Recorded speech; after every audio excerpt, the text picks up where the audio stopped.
Meus queridos, novamente aqui, e hoje nós vamos continuar a reflexão.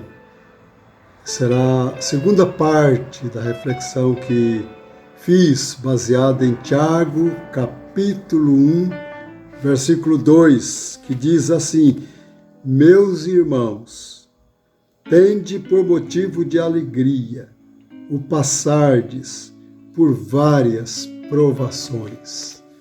Que essa recomendação de Tiago seja sempre levada a sério por nós. Creio que vocês se lembram que na última reflexão o tema era como Deus pode usar os problemas em nossas vidas. E é o tema que continua. Na última reflexão vimos que Deus pode usar os problemas para chamar a nossa atenção, como que se dá um puxão de orelha em nós, para nos provar, para que a nossa fé possa ser provada e demonstrada, e para nos corrigir. E quantas vezes realmente isso acontece? A gente muda de atitude quando enfrenta uma batalha, uma luta, uma dificuldade. Nesta oportunidade, quero apresentar mais 3 respostas para essa pergunta: como Deus pode usar os problemas em nossa vida? Como? Primeiro, Deus pode usar os problemas para nos proteger. Deus pode usar os problemas, sim, para nos proteger. Nos proteger do quê?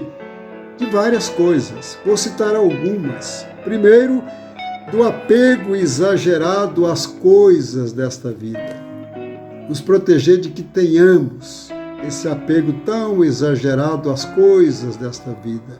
Quando a gente está numa dificuldade grande, a gente vê que damos muito valor a muitas coisas e não damos valor àquilo que nós deveríamos dar.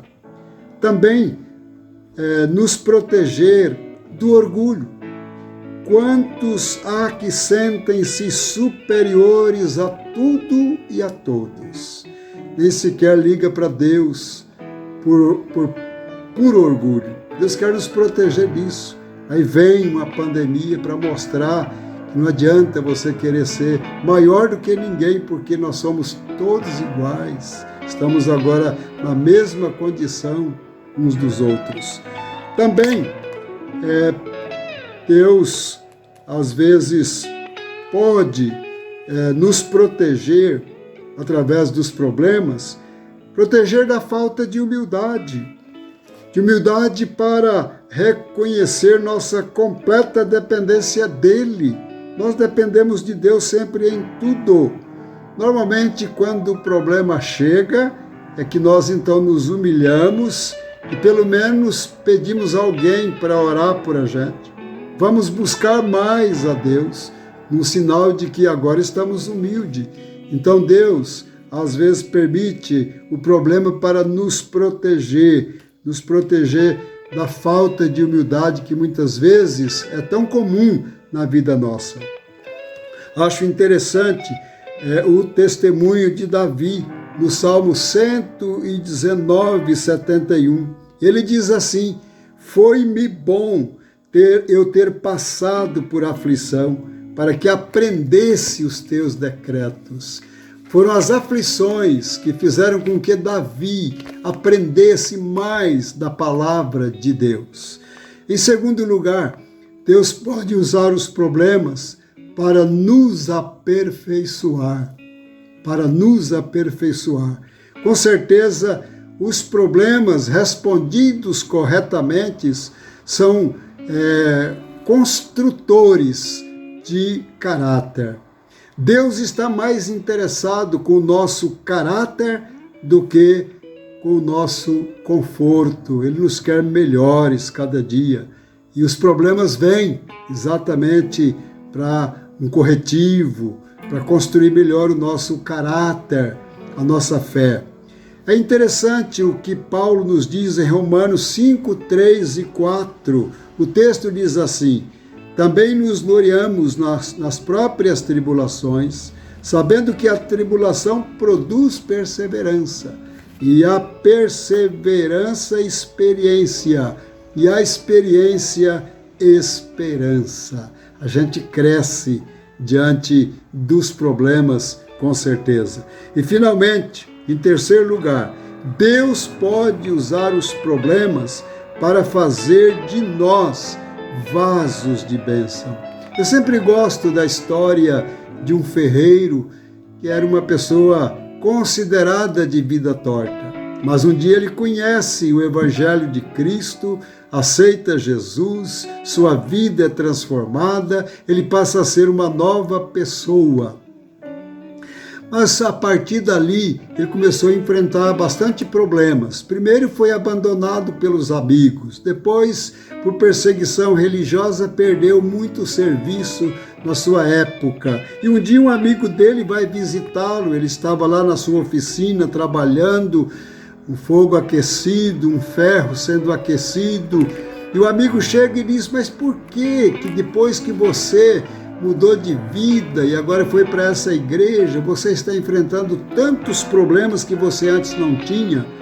Ele olhou para o amigo e disse: está vendo aquele ferro ali no fogo?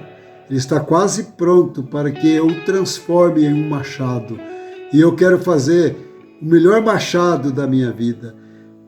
Deus, às vezes, nos põe no fogo, exatamente para fazer de nós pessoas melhores, para abençoar outros através da nossa vida e da nossa experiência. E foi justamente isso que aconteceu com José, uma história bonita. Nós vamos aqui resumir: ele foi odiado pelos irmãos, perseguido pelos irmãos, vendido pelos irmãos como escravo para o Egito. E lá no Egito, ele começou a melhorar de vida na casa de um oficial do exército egípcio, mas a mulher desse homem chamado Potifar o acusa injustamente de assédio sexual. Ele é preso e fica um bom tempo na cadeia injustamente, mas ele interpreta sonhos e interpretou um sonho de Faraó, e por causa disso o Faraó o tirou da cadeia e o transformou no homem mais influente do Egito. Ele foi governador do Egito, e através da sua influência, do seu trabalho, da sua liderança, o Egito ajuntou mercadoria, produtos, grãos para enfrentar 7 anos de seca.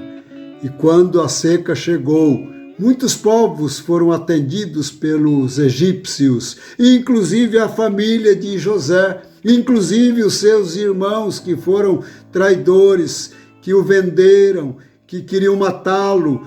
Eles receberam a assistência de José, foram salvos por ele naqueles dias. Ele passou por tantas dificuldades, ele passou por tantos problemas, e Deus, através desses problemas, o preparou para ser uma bênção. E ainda hoje ele é um exemplo para todos nós.